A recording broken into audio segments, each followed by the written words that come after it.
Rains did not stop the Yoruba Village Drum Festival on Saturday as dozens of attendees gathered at the Yoruba Square in Port of Spain to participate in the annual event. Head of the Emancipation Support Committee, Khafra Kambon, stressed the importance of preserving African traditions, saying culture shapes the fabric of society. Janine Browne reports.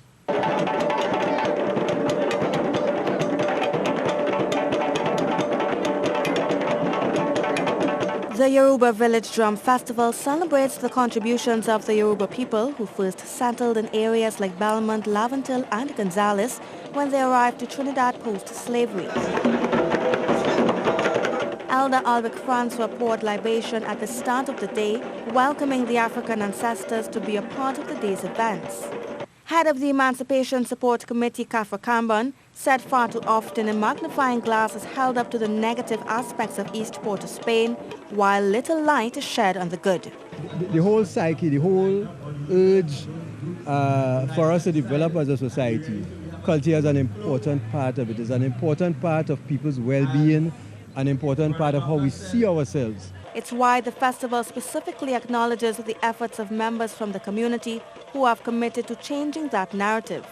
This year's spiritual diviner Baba Bertrand Bakar, also known as Skati, received the Keeper of the Tradition Award for his extensive contributions to the Ifa and Orisha faith.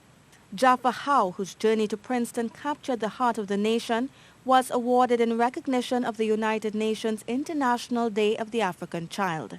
It indicates that you still have excellence in scholarship coming out of this area, despite the neglect, despite the fact that the schools are in a mess. They are in a mess, and it is something that we are working to correct. We have had, this is our second, we are at the beginning of a second major effort to try to deal with that academic, which has now become extremely critical. The Emancipation Support Committee continues its 2019 calendar of events on Sunday with the launch of the Kwame Ture Memorial Lecture Series and Film Festival in Woodbrook. Janine Browne, TTT News.